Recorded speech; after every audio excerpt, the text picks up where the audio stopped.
আসসালামু আলাইকুম। সবাই কেমন আছেন? আশা করছি আল্লাহর রহমতে সবাই অনেক ভালো আছেন। তো দীর্ঘ 1 সপ্তাহ পর আবারও ফিরে আসলাম ভূত বিডি মামুন ইউটিউব চ্যানেলে। আজকে আমি আপনাদের মাঝে এমন একটি ঘটনা শেয়ার করব যেটি অত্যন্ত ভয়ঙ্কর। যারা ভয় পেতে ভালোবাসেন তারা অবশ্যই আজকের ঘটনাটি সম্পূর্ণ শোনার চেষ্টা করবেন। ঘটনাটি শুরু করার আগে ছোট্ট একটি রিকোয়েস্ট, যারা এখনও চ্যানেলটিকে সাবস্ক্রাইব করে রাখেননি তারা অবশ্যই নিত্য নতুন ঘটনা পেতে চ্যানেলটিকে সাবস্ক্রাইব করে রাখবেন। তাহলে চলুন বেশি কথা না বাড়িয়ে আমরা ঘটনার দিকে যাই। ঘটনাটি যেভাবে দেওয়া আছে আমি সেভাবেই আপনাদের মাঝে পড়ে শোনাচ্ছি। ঘটনাটি প্রায় 5 বছর আগে ঘটে বন্ধুর এলাকার এক আঙ্কেলের সাথে। আঙ্কেল পেশায় ছিলেন ব্যবসায়ী। একদিন তিনি ব্যবসার কাজে চট্টগ্রাম যান। তো কাজ শেষ করে পরদিন রাতে রওনা হন তিনি। তখন আনুমানিক রাত 11:30। তিনি ঢাকা থাকেন। তো গাড়ি চলছে। এক সময় তিনি ঘুমিয়ে পড়েন। হঠাৎ বাসের ঝাঁকি খেয়ে ওনার ঘুম ভেঙে যায়। তখন আনুমানিক রাত 2:10। ড্রাইভার বলে যে সে নাকি কাউকে হঠাৎ করে তার গাড়ির সামনে দৌড়ে যেতে দেখেছে। কিছুক্ষণ পর একটা লোক বাসে উঠে আঙ্কেলের পাশে এসে বসে। 10 মিনিট পর হঠাৎ গাড়ির ইঞ্জিন নষ্ট হয়ে যায়। এমনকি সাথে সাথে হেল্পার নিচে নেমে খেয়াল করে বাসের একসাথে 3টা চাকা নষ্ট হয়ে গেছে। তো তাদের কোম্পানির গাড়ি আসতে প্রায় 3 ঘন্টা সময় লাগবে। তাই তারা বাসে বসে অপেক্ষা করতে লাগলো। আঙ্কেল বসে থাকতে থাকতে একটু বিরক্ত বোধ করায় নিচে নামলো। সাথে অনেকেই নামলো। তাদের ভাগ্য ভালো যে বাসটা যেখানে নষ্ট হয়েছে তার কাছেই একটা হোটেল আছে। বাসের অনেকেই হোটেলে গেল, তাই তিনিও গেলেন। যে নাস্তা করলেন। নাস্তা সেরে সবাই গাড়িতে উঠল, কিন্তু আঙ্কেল উঠলেন না। তিনি এক সময় খেয়াল করলেন বাসে তার পাশের সিটে যে লোকটি বসেছিল সেই লোকটা তার কাছে আসছে। লোকটা এসে বলল, ভাই, বাস আসতে তো অনেক দেরি, তো চলেন একটু হেঁটে আসি। আঙ্কেল রাজি হলেন। ওনারা হাঁটতে হাঁটতে একটা ছোট রাস্তা দিয়ে সামনে এগোতে লাগলেন। লোকটার কথা আঙ্কেল শুনে মজা পাচ্ছিল।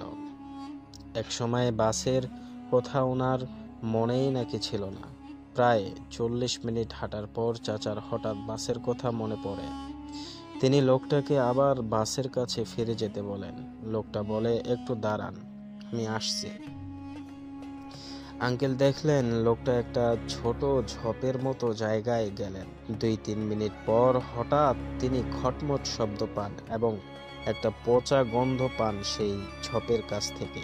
তিনি ঝোপের কাছে গিয়ে যা দেখলেন তাতে তিনি কেমনে ওইখানে টিকে ছিলেন তা আজ পর্যন্ত আঙ্কেল নাকি বিশ্বাস করতে পারেন না।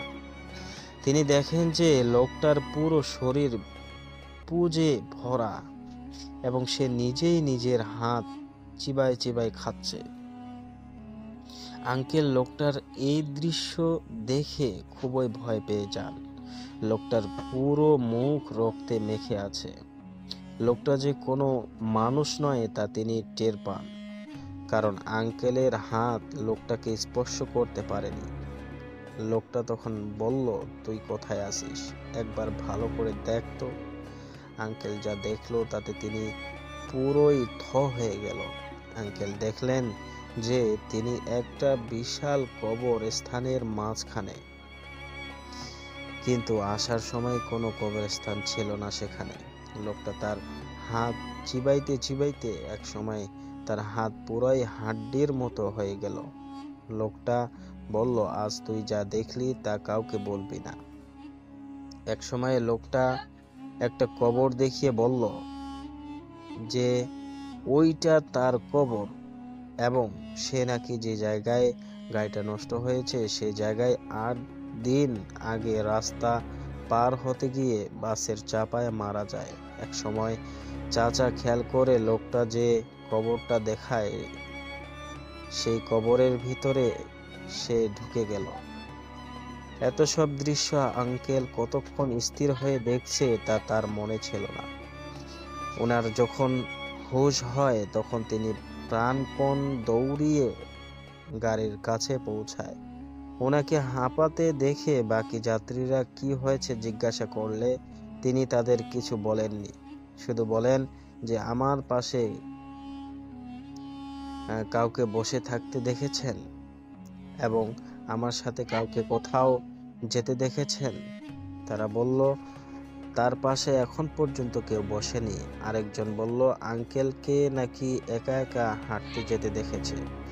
মিনিট 15 পর গাড়ি চলে আসে এবং তিনি বাড়ি পৌঁছে ঘটনাটি সবার সাথে শেয়ার করেন। আজ আঙ্কেল বেঁচে নাই। 2.5 বছর হলো তিনি রোড অ্যাক্সিডেন্টে মারা গেছেন।